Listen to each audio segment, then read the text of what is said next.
Well, hello, welcome to my channel, Your Choice 466. I am your host, The Last Poet Left. Please don't forget to like, subscribe, and share. This is your host, The Last Poet Left, and today I'm taking you deep into the realms of the unknown and alternative news. But before we begin, let me ask you, what if the reality you experience is a carefully crafted illusion not just to control your actions, but to harvest your very essence? Most people think of power in terms of wealth, influence, or military strength. But what if the real power lies in something far more elusive? What if the true currency is your energy? What if there are unseen forces feeding on your emotions, your fear, your pain, your despair?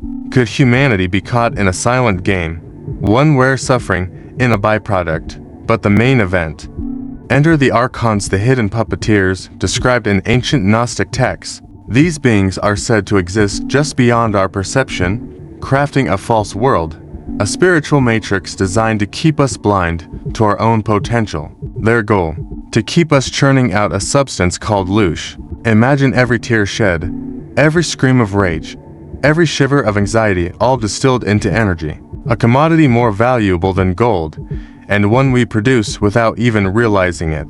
Loosh, a strange word for a familiar feeling. It's the energy created from human emotions, particularly those at their lowest state.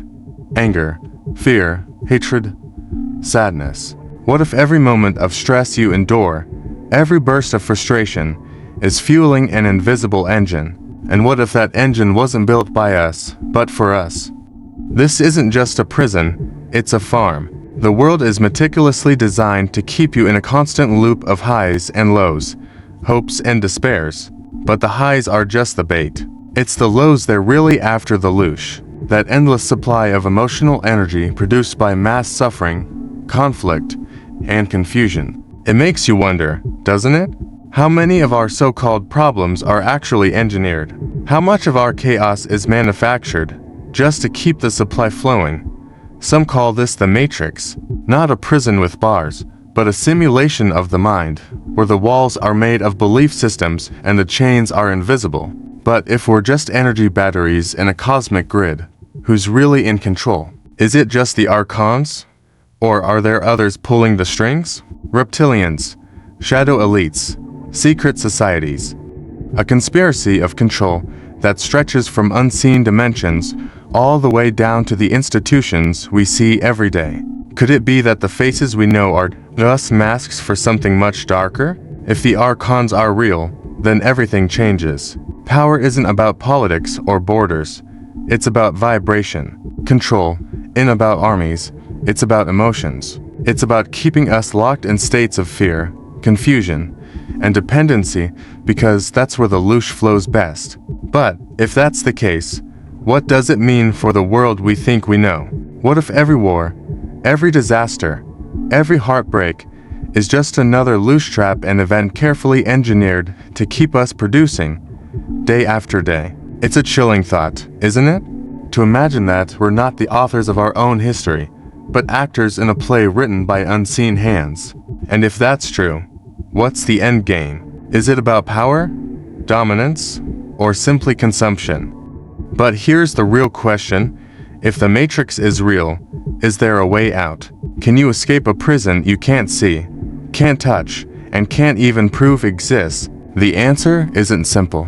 You can't fight something like this with weapons or protests. You break free by changing what you emit. Every time you choose love over hate, courage over fear, and awareness over ignorance, you disrupt the Loosh supply chain.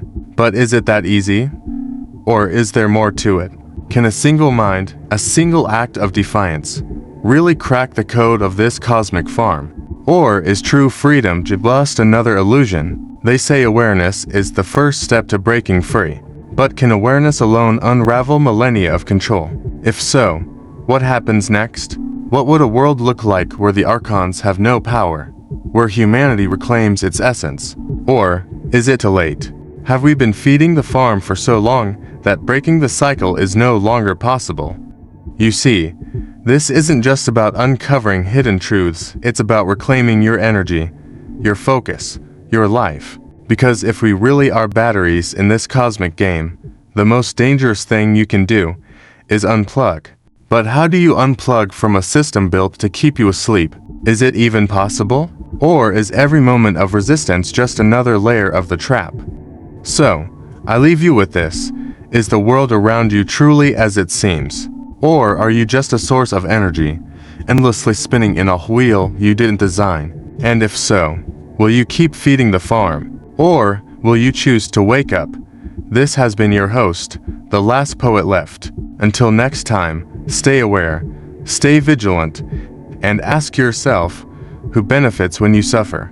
Because the answer to that question might just reveal more than you ever imagined.